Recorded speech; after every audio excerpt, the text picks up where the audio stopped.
What's going on, y'all? It's time for a manga haul, so stay tuned.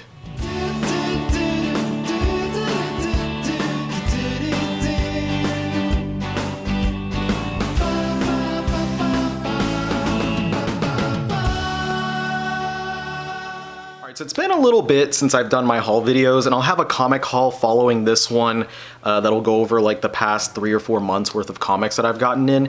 But this is basically, I think, 2 months worth of manga, and a lot of cool stuff is in here as well that I'm really excited to show in more detail in future videos. So without further ado, let's dive on in and see what we've got. So first I'm going to show off some stuff that is not in English. Now, I say recently, but I think it was a couple months ago at this point, I did a video about Junji Ito and Ito's various works. And after doing that, I decided that I wanted to do some more creator profile videos. And I wanted to start with some of my favorites. But something I wanted to do with these that's different from what I did with the Ito video is that I wanted to start tracking down some of the stuff that's not yet available in English so that I can show those books on the video as well instead of just putting up pictures from the internet. So I ordered a lot of stuff from a couple of my favorite creators. Number one, you can see some of his work right here, Takehiko Inoue.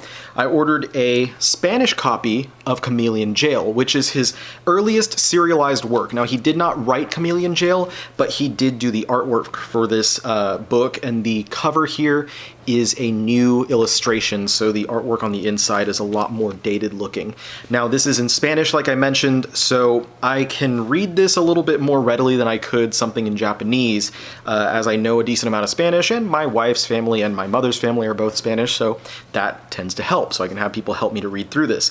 This does collect not just the 2-volume Chameleon Jail series, but also 3 of Inoue's short stories that he'd done elsewhere. Now, as well, for Inoue, I have a 4-volume series that is not released physically in English, but the license was just picked up by Manga Planet. Manga Planet does a lot of digital releases and stuff, so they're going to have that available to read on their website if you are a subscriber, and that is Buzzer Beater. Now, Buzzer Beater is another basketball manga of Inoue's, as he does love his basketball, except that this one is a little bit different. This one is a cosmic basketball series. This actually takes place in this like intergalactic basketball tournament where different planets are facing off against each other. This was also originally a webcomic that was done for an ESPN website, and another cool thing about it, the interior artwork is completely colored. It's very beautiful. I'm really happy that I grabbed these volumes despite the fact that I can't read the Japanese. I am so happy to have these on my shelf, and it just makes me wish even more that we could see some physical English releases. So I've already emailed Manga Planet to ask about possibilities in that. I know that a million people have probably emailed about other stuff because they have other properties like Sunken Rock and stuff. But hey, I'm going to throw my hat in there as well to just see if there's any possibility. Now, another creator that I love that I decided to order some stuff from is for Hirohiko Araki, who of course created JoJo's Bizarre Adventure, and I've got those hardcovers right above my head right here. So, we've got 3 books in Japanese of Araki's. First, I've got this collection, Gorgeous Irene. Now, the Gorgeous Irene collection is basically a compilation of some of his earlier short stories and series. So we've got the titular story, The Gorgeous Irene, there's BT the Wicked Boy, Say Hi to Virginia, Poker Under Arms or Buso Poker, and then The Outlaw Man. So this is a nice little collection of some of his earlier short stories, like I was saying, and then another collection of short stories is this one, Under Execution, Under Jailbreak. And this one is going to be a little more interesting, I believe, to fans of JoJo's, specifically if you're a fan of Part 4, because there's a story in here that acts a little bit like an epilogue to Diamond is Unbreakable. So this includes the titular Under Execution, Under Jailbreak, as well as Dolce and His Master, one of the Rohan Kishibe stories at the Confessional, which has been adapted into one of the animated specials, the OVAs, and then Dead Man's Questions, which is the story I was saying is kind of an epilogue to Diamond is Unbreakable. So this is a really awesome collection, and I do plan on doing my Araki video pretty soon, So you can see some interior looks at this artwork in that video, or check me out on TikTok where I've shared plenty of different videos about these different Japanese Araki books. My name on TikTok is the same as it is on here, The Omnibus Collector. And then one more Araki book is the hardcover, The Lives of Eccentrics. Now this is, he does 2 out of the 6 short stories in this book. The other 4 are by Onikubo Hirohisa. So this is not entirely Araki work, but it's a really nice hardcover. I really like it, and it has some nice colored pages in there as well. Let me find an example of the colored art by Araki, because it is really nice. Now, I do have a lot of other Araki work on hand right now that I will have shown in another video very soon.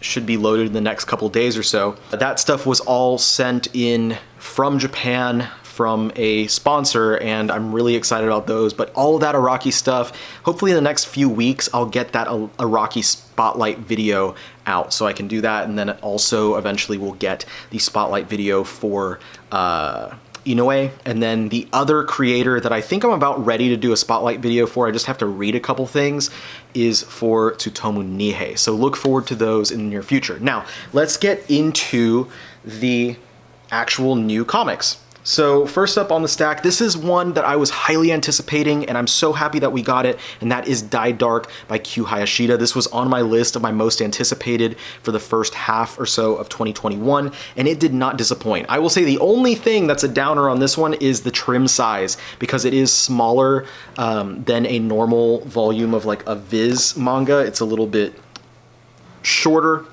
typical size, trim size for a 7Cs paperback.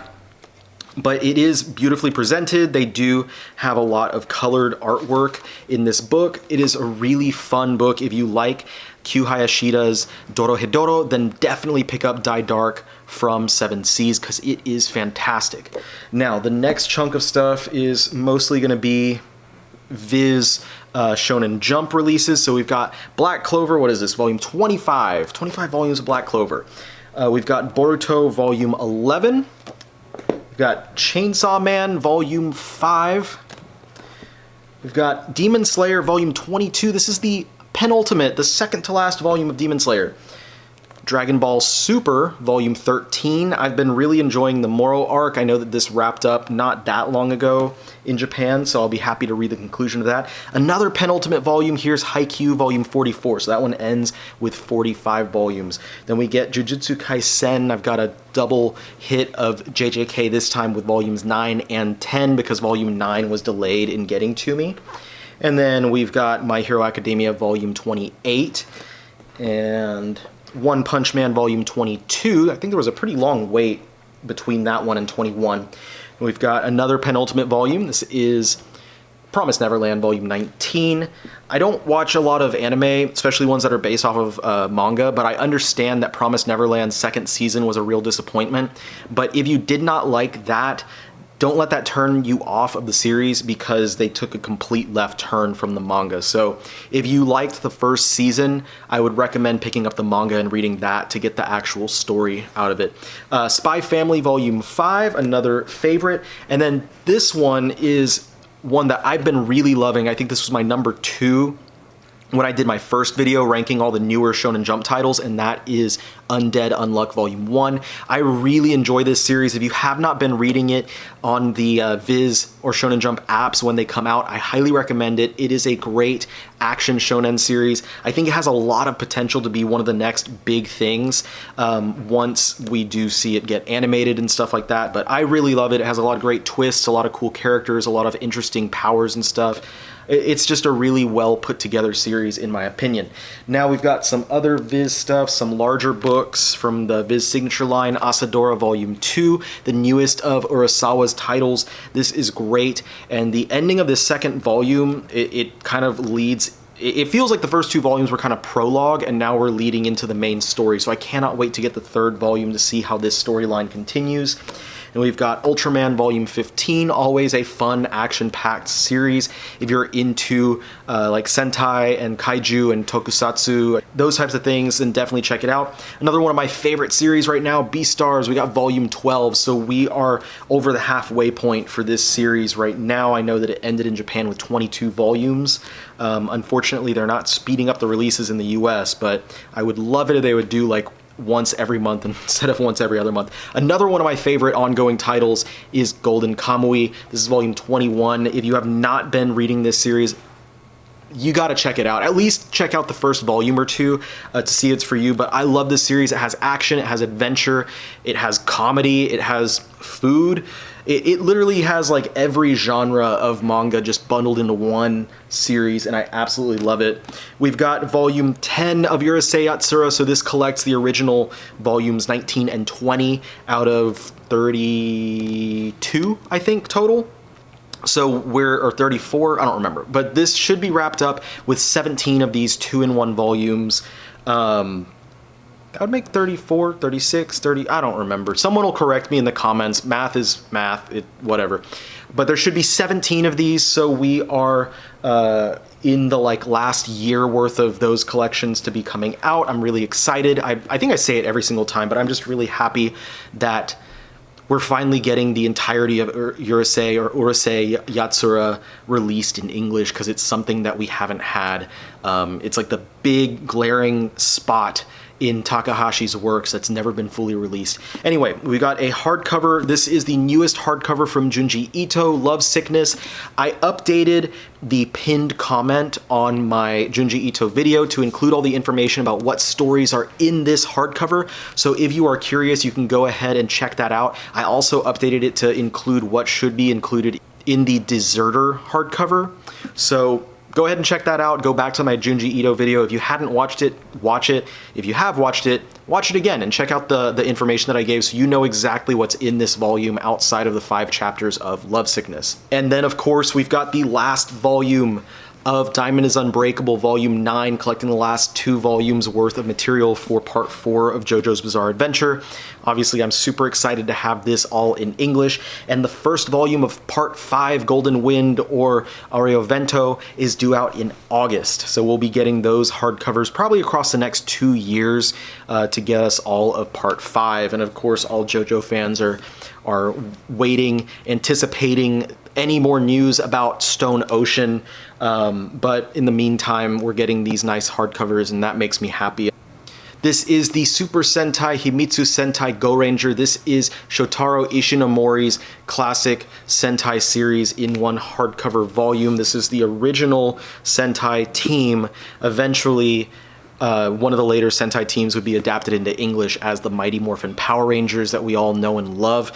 So if you're interested in Power Rangers or Sentai stuff, definitely pick this up. It is really classic, old style comics and stuff. So if you're not into older manga, then maybe not for you, but I thought it was a lot of fun. It's really nice. I think it says teen 10 plus. I think it's a pretty good thing for all ages. So if you have little ones around you that like the Power Rangers, maybe pick this one up to show them, because it is a lot of fun. Anyway, so that is the manga haul from the last couple months or so. That's all the new stuff we've got. I hope you guys enjoyed seeing everything I picked up. Let me know what you guys have been picking up, and what are you picking up coming up in this month, because there's a lot of cool things that are coming up this month. Thank you so much for joining me on this one. I'll see you guys on the next video. Peace out.